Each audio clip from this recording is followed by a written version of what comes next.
Hey astrology fans, how you doing? Michael here talking to you about the new moon in Aries on the 1st of April. We're going to talk about what that means and we're going to talk about how you can use it.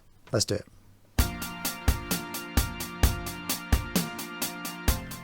Okay, so a new moon. What's that all about? Well, Dane Rudhyar in his book on the Lunation cycle, when he talks about the whole thing from new moon all the way around back to the next new moon, he talks about this first half of the lunar cycle as being the waxing hemicycle. Waxing obviously because the moon gets bigger from our point of view as it goes from new moon all the way up to full moon. He talks about this being a time full of spirit-emanated instinctual activity which witnesses the triumph of life. Very nice. And he also references it as being a time full of spontaneity, which also sounds nice. This being a new moon in Aries, we consider this to be the first new moon of the astrological year. Aries is the first sign of the zodiac, so when the sun moves in at the vernal equinox, which is the spring equinox in the northern hemisphere, we talk about that being the astrological new year, so to speak. So this is the new moon, which means the moon is conjunct the sun. So it is the first new moon of the astrological year. So it's like we've got beginnings on top of beginnings. Aries is already the beginning of the zodiacal calendar, if you like. And then you got the new moon, which is a beginning of a new lunar cycle. So the characteristics of any cycle, here specifically we're talking about the lunar cycle, they can be used for anything that you want, or indeed you can use them for absolutely nothing, and you don't have to pick up what the stars and the moon are putting down. But if you do want to work with it, if you did want to work with it, there's basically two ways you can go about that. You can either go into it with no expectations or plan, just see what happens, see how it plays out, and kind of roll with it. Or you can take control and you can be proactive. You can try and understand the quality of the moment through, for example, astrology, and then you can point your actions, your intentions, your rituals, whatever it is, in the same direction as the stars or whatever it is, the quality of that moment is giving you, so that you can be better in tune and flow better with how things are going. As human beings, we like to think of a new year as being a good time to begin new things. So the new year of our regular calendar is obviously in January, which in the northern hemisphere is obviously winter, and it's always going to be harder to stick with things, especially new things. Let's say, for example, you set a New Year's resolution to get fit. This year I'm going to get fit. In the winter, it's going to be hard for you to really get that going. If it's raining outside, if it's cold, if it's snowing, even whatever it is, it's going to take extra willpower and determination and so on from you to put the effort into for that to become a part of your life rather than just a wish that you made. Whereas now in the northern hemisphere again, we are in spring, so it's like nature starts to smile again. Mythologically, it's like Persephone has come back up from Hades, and her mother, Demeter, Ceres, is so happy to see her that she's just so filled with joy, and then all the plants and everything start to grow again. It's a better time to begin things, really. There's like an instinctive youthfulness about this time of year, and I think that you can really use that for whatever you want, really. And in particular, these next 2 weeks, as it's the waxing hemicycle of the first new moon of the astrological year, it's a particularly potent time to begin new things. Alright, so this here is the chart for the new moon. We can see here that the sun and the moon are conjunct at 11 degrees of Aries, and that the date for this is the 1st of April 2022. Okay, so what I really want to look at is the aspects that are being made to this new moon. So the first thing to note is look at all of this space around here. There's also no retrograde planets. The only thing retrograde is the nodal axis, which is retrograde all the time. It doesn't really count. They're certainly to the new moon, but there are no squares. The only thing really going square is maybe to the nodal axis and Venus up here. There are no oppositions to anything again besides the nodal axis, but as an axis, it's always in opposition, so it doesn't count. All of this for me spells that there's so much room to grow into, which really underlines even more what I was saying earlier about new beginnings and so on. So what aspects do we have? We have, first of all, we've got a conjunction here. You can see that the new moon is happening at 11 degrees, and within 1 degree of orb, we've got Chiron over here, so we're going to talk about that.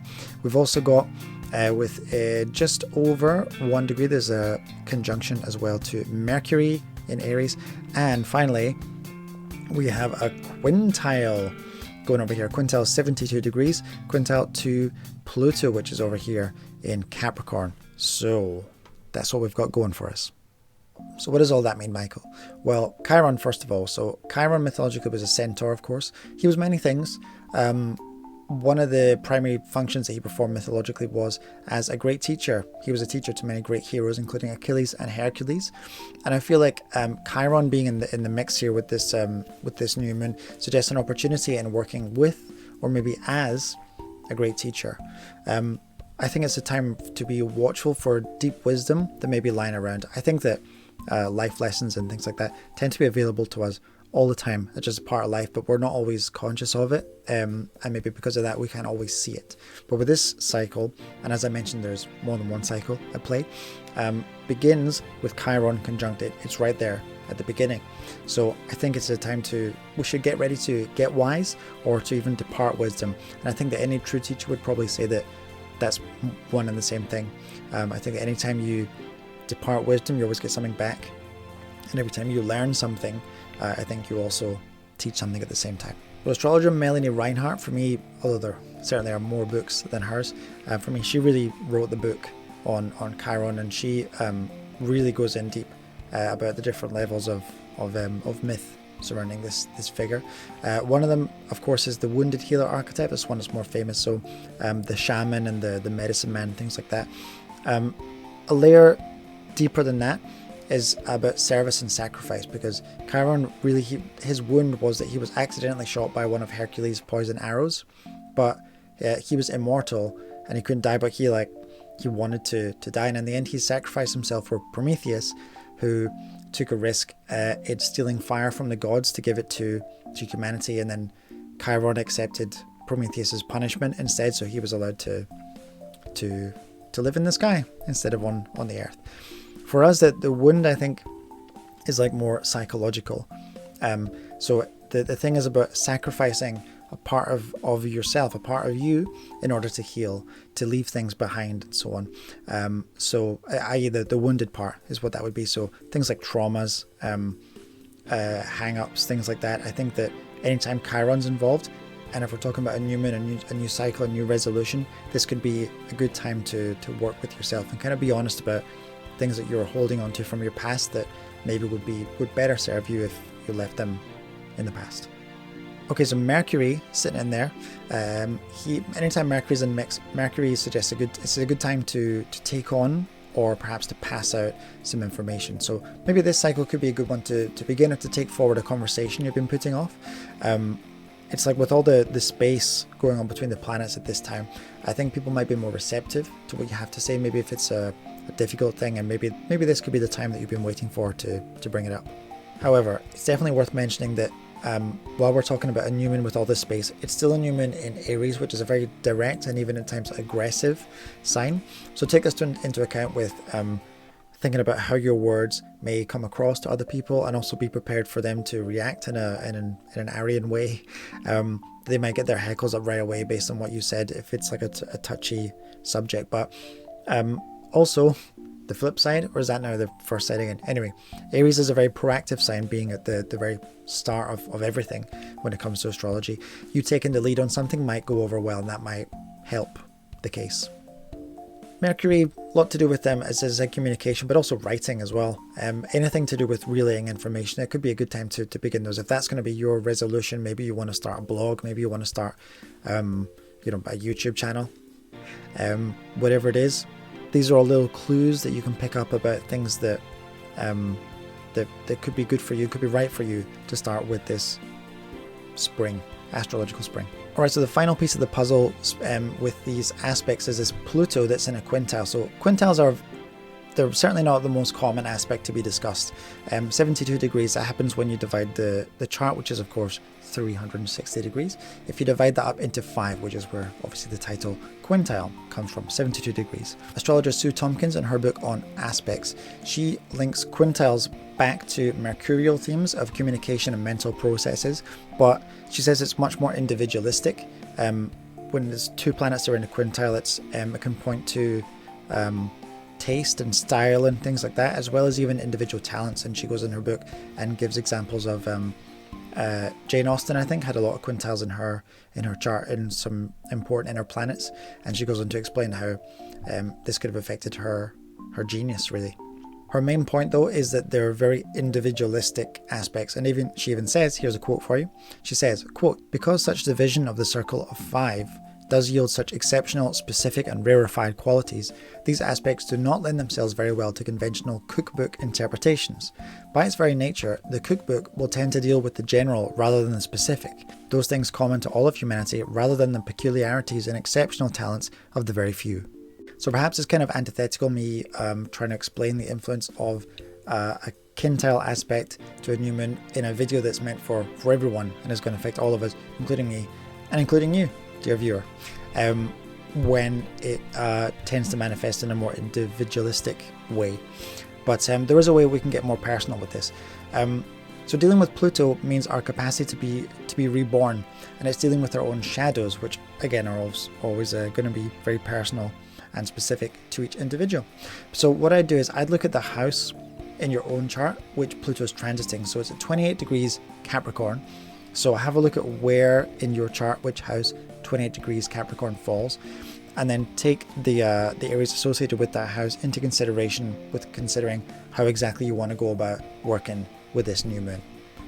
In my case, Pluto is currently transiting my 6th house, so I'll be thinking of ways that I can serve through dissemination of information, like with this video, for example. So in summary with this new moon, so we've got a new moon in Aries on the 1st of April. A new moon is always a good time for new beginnings, and in particular that this is in Aries, it's the first new moon of the new astrological new year. I think that even this year in particular, the conditions, this is the astrological weather report, the conditions are extra clear. There are lots of blank canvas for us to work on whatever we want. There's a lot of free choice involved with this one, which I think is always a good thing. So with the aspects that are being made to this new moon, it's kind of like a Inktober. It's a weird way to think about it, but it's like you can use the prompts related to Inktober if you want to, but if you don't want to, you can make up your own and you can just draw every day, just whatever you want. But if you did want to work with the prompts, so to speak, the conjunction to Mercury suggests that there will be ease with digesting and also conveying information.